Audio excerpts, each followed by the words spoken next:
उससे पहले ये सब था कि लोग बाग भी बोलते थे कि गंजा हो गया है, ये सब हो गया है। बट आफ्टर हेयर ट्रांसप्लांट आज वो ही लोग कहते हैं कि ये तो अब स्मार्ट हो गया है। इनविटेशंस अटेंड करने लगा हूँ, पार्टीज़ एंड ऑल। पहले जो मेरे को हिचक होती थी, एक ऑकवर्डनेस होती थी, वो सब मैं अभी फेस कर रहा हूँ। मतलब अचीव ही हो गई हैं एक तरीके से, रिजल्ट अचीव होने के बाद। तो अब कोई ऑकवर्डनेस नहीं होती, ईजिली मैं कहीं आ जा सकता हूँ। मैंने अपने लिए भी सुना था एक भैया से बोलते हुए कि in a long term you can suffer from the cancer. नहीं बोलना चाहिए, पर उन्होंने ऐसी बात बोली थी। डर भी लगता है कि ऐसा हो जाएगा तो क्या होगा। मेरा नाम मयंक अग्रवाल है और मैं गाजियाबाद से बिलोंग करता हूँ और अराउंड मेरी एज 28 ईयर्स ओल्ड है। एंड मेरा ट्रांसप्लांट हुआ है जून 2022 में। मेरे का फ्रंट और क्राउन एरिया पूरा ब्लैंक हो गया था, तो डॉक्टर ने सजेस्ट किया था 5000 ग्राफ्ट अराउंड अकॉर्डिंगली लगेंगे। तो उन्होंने इम्प्लांट किए और उसके बाद मैंने रेगुलर PRP लेनी भी शुरू की है। तो फर्स्ट पहले कॉम्प्लीमेंट्री थी और अब वो पेड चल रही है। तो रेगुलरली मैं QST क्लिनिक पे आकर ले ही रहा हूँ वो बालों की मेंटेनेंस के लिए, और उसके साथ साथ मेडिसिन भी रेगुलर चल ही रही हैं सब चीज़ें। तो ओवरऑल एक्सपीरियंस मेरा QST के साथ गुड रहा है अभी तक, और ऐसा कोई प्रॉब्लम नहीं आई है और everything is fine for now. जैसे कि मैंने बताया, जून 2022 में ट्रांसप्लांट हुआ था। उसके बाद as a normal process shedding phase आता है, फिर अचीवमेंट ऑफ रिजल्ट होता है। तो अराउंड 9 से 12 मंथ्स में टोटल अचीवमेंट हो गया था। 2 साल के अंदर मैंने ये ऑब्जर्व करा है कि मैं कहीं आने जाने लगा हूँ, इनविटेशंस अटेंड करने लगा हूँ, पार्टीज़ एंड ऑल। पहले जो मेरे को हिचक होती थी, एक ऑकवर्डनेस होती थी, वो सब मैं अभी फेस कर रहा हूँ। मतलब अचीव ही हो गई हैं एक तरीके से, रिजल्ट अचीव होने के बाद। तो अब कोई ऑकवर्डनेस नहीं होती, ईजिली मैं कहीं आ जा सकता हूँ। तो 2 साल की ग्रोथ में मेंटेनेंस तो ज़रूरी है रखने के लिए, तो उसके लिए मैं मेडिकेशन प्रॉपर यूज़ ही कर रहा हूँ बालों के लिए। और ऑयलिंग भी वंस इन अ वीक भी चल ही रही है। साथ के साथ मेडिकेशन भी कंटिन्यू है एज सजेस्टेड बाय डॉक्टर।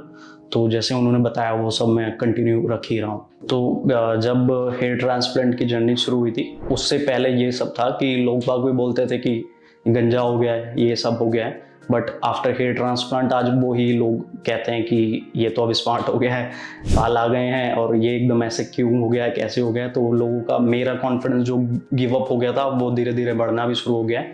और एज सच कहीं आने जाने में एक प्रॉब्लम नहीं होती। जो पहले लोग बाग देख कर मुझे खुद की कॉन्फिडेंस जो मेरा लो हो गया था, तो अब वो धीरे धीरे बिल्डअप भी हो गया है 2 साल की जर्नी में। अब एज सच कोई फीलिंग नहीं आती है कि मुझे यहाँ नहीं जाना है। अब फीलिंग आती है कि ठीक है, नॉर्मल है, अब तो कुछ इशू ही नहीं है, मतलब ये सब फील करने में। और जो है अब वो सबके सामने है और रिजल्ट भी मेरे पास है, अब तो कोई इशू ही नहीं है। तो अभी एज सच कॉन्फिडेंस में इतना बिल्डअप आ गया है कि कोई हिचक नहीं होती, सब कुछ गेन हो गया है एक तरीके से। और एक मैंने कोटेशन पढ़ी थी कि 90% of your personality depends on your hair.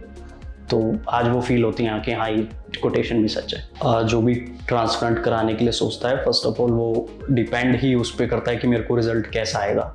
और एज सच आज की तारीख में मार्केट में इतनी दुकानें हैं हेयर ट्रांसप्लांट की कि किसी पे ट्रस्ट करना भी बहुत मुश्किल है। तो उसी सब को देखते हुए जब मैंने अपना डिसीज़न लिया कि मैं QST के साथ जाता हूँ, तो मैंने उनके प्रीवियस रिजल्ट देखे on YouTube and other advertisement medium. तो मुझे ट्रस्ट बिल्डअप हुआ धीरे धीरे कि क्योंकि ये जर्नी ना ही एक डिसीज़न लिया जाता है एकदम, क्योंकि लाइफ टाइम डिसीजन है। अगर कुछ ख़राब हुआ तो सब कुछ ही ख़राब हो जाएगा, कोई चांस ही नहीं बचेगा ठीक होने का। तो उन सब को ध्यान में रखते हुए मैंने डिसीज़न बनाया कि QST के साथ जाते हैं, क्योंकि उनके रिजल्ट्स, प्रीवियस पास्ट एक्सपीरियंस और उनके 2 इयर्स रिजल्ट बहुत ही अच्छे थे उनके पेशेंट के साथ। तो उसी को देखते हुए मैंने सोचा था कि QST को डिसाइड करते हैं। फर्दर मैंने कंसल्टेशन ली, इवन मैं एक बार विजिट भी किया बिफोर ट्रांसप्लांटेशन। तो वो सब होने के बाद फिर मन में ये आया कि मेरा रिज़ल्ट कैसा आएगा। तो बट क्या करें, डिसीज़न तो बनाना था, पर एक्सपेक्टेशंस के साथ ही धीरे धीरे ग्रो अप हुआ रिज़ल्ट भी। शेडिंग फेस में लगता है कि डर और बढ़ जाता है कि अब कैसा रिजल्ट आएगा, क्योंकि ये तो अनएक्सपेक्टेड होता है कि किसी की शेडिंग 40% होती है, किसी की 80% तक हो जाती है। तो उस सब को ध्यान में रखते हुए बट पेशेंस बनाए रखना पड़ता है कि वो रिजल्ट सभी का आता है, क्योंकि डॉक्टर अच्छे हैं तो रिजल्ट भी अच्छा होगा, क्लिनिक अच्छे हैं तो रिजल्ट और ज़्यादा अच्छा होगा। बट मेडिकेशन पे ध्यान दो जैसा डॉक्टर एडवाइस करते हैं, और PRP कंटिन्यूस में रखेंगे तो ऑलवेज रिजल्ट अच्छा ही आता है। और डॉक्टर पे भरोसा है और अपने ऊपर होना चाहिए, रिजल्ट तो अच्छा आएगा ही। और जैसे कि सभी को पता है transplantation is a big decision, तो सभी डिसीजन लेने में हिचकते हैं कि क्या रिजल्ट आएगा, कैसा रिजल्ट आएगा। और कुछ मिथ्स भी हैं मार्केट में कि बहुत पेन होता है और ये वल्नरेबल है कि कुछ बीमारी हो जाएगी। मैंने अपने लिए भी सुना था एक भैया से बोलते हुए कि in a long term you can suffer from the cancer. नहीं बोलना चाहिए, पर उन्होंने ऐसी बात बोली थी, डर भी लगता है कि ऐसा हो जाएगा तो क्या होगा, बट मिथ्स कह सकते हैं, क्योंकि आफ्टर कंसल्टेशन विद डॉक्टर आप सेटिस्फेक्शन हो जाएंगे। और ये भी नहीं है कि आप सिर्फ एक ही क्लिनिक से कंसल्ट करें, आप मल्टीपल क्लिनिक से कंसल्टेशन करें। और आपको अगर नीड है कि मेरे को जाना ही है हेयर ट्रांसप्लांटेशन के लिए, तो आप पहले सेटिस्फेक्शन लीजिए, क्योंकि किसी भी मोमेंट पे आपको ऐसा लग सकता है कि आपका रिजल्ट अच्छा नहीं आया है। तो अपने आप को सेटिस्फेक्शन पहले सेटिस्फाई करना ज़रूरी है। मल्टीपल क्लिनिक के साथ जाइए। आफ्टर दैट अगर आपको लग रहा है कि हाँ मुझे ये बेस्ट वन लग रहा है, तो आप एडवाइस कीजिए। जैसे कि क्या हुआ था, मेरे पास एक पेशेंट का फ़ोन आया था कि आपका हेयर ट्रांसप्लांट हुआ है QSD से। मैंने हाँ बोला कि हाँ हुआ है। तो उसने मेरे से गाइडेंस ली कि आपको क्या क्या फेस हुआ, क्या हुआ। तो मैंने उसको बताया कि नॉर्मल प्रोसेस है, कोई पेन बियरेबल नहीं है, मतलब कि पेन होता है, वो उस टाइम पे मेडिकेशन चल रही होती है, तो पेन आराम से बियरेबल है, कोई इशू नहीं आता है। इन लॉन्ग टर्म कोई भी सेंसेशन नहीं रहती है, सच सब कुछ नॉर्मल हो जाता है over the period of time. तो डिसीजन डिपेंड्स अपॉन यू। मैंने उनको भी यही बोला था कि आपको सोचना है कि आपको कराना है अल्टीमेटली या नहीं, बिकॉज मिथ्स बहुत सारी हैं। अपने आप को ही भरोसा दिलाना पड़ेगा कि हाँ ऐसा सच नहीं होता है सब कुछ। जो बोल रहे हैं आप उनसे रिजल्ट कंसल्ट कीजिए कि आपका रिजल्ट कितने में आया था। मैं मानता हूँ मेरा रिजल्ट अराउंड 1 ईयर में कंप्लीट आ गया था। मैंने उस पेशेंट को भी यही बताया था कि हाँ ये सब कुछ नॉर्मल है, 1 साल की प्रॉब्लम है कि आपको दिखाई देना लगेगा कि सब कुछ नॉर्मल हो गया है। और आज मैं QST PRP के लिए आया था। जैसे ही आप सब जानते हैं, PRP एक मस्ट हेल्पफुल चीज़ है हेयर ग्रोथ के लिए और न्यूट्रिशन के लिए as for the whole body. Hair के लिए blood circulation is the must है as compare with the nutrition and other dieting. So PRP doctor suggest करते हैं विद इन 3 मंथ और 4 मंथ में हो जानी चाहिए, because it is a much awareness about the PRP। Like ये must होती ही है, because as compare to dieting medication PRP much helpful है हेयर ग्रोथ के लिए और उनकी न्यूट्रिशन के लिए, क्योंकि PRP लेने के बाद स्ट्रेंथ भी बढ़ जाती है और आपको एक महीने के अंदर ये भी दिखाई देगा कि आपकी वॉल्यूम भी इंक्रीज हो रही है। It must be helpful for taking the PRP।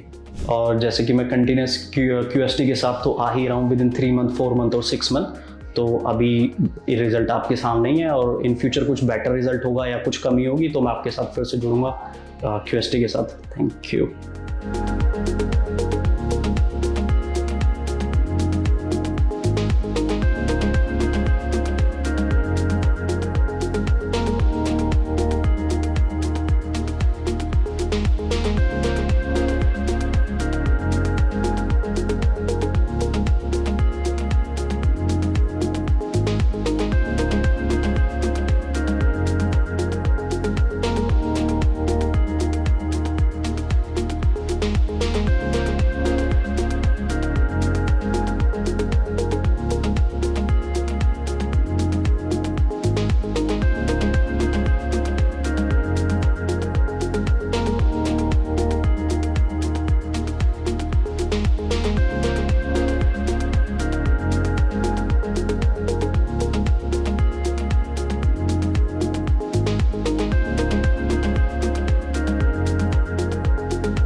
Hello friends, अगर आपने अभी तक हमारे चैनल को सब्सक्राइब नहीं किया है तो प्लीज इस वीडियो को लाइक कीजिए, शेयर कीजिए और हमारे चैनल को सब्सक्राइब कीजिए और ध्यान रहे बेल आइकन दबाना ना भूलें, जिससे हमारे हर वीडियो का अपडेट आपको समय समय पर मिलता रहेगा।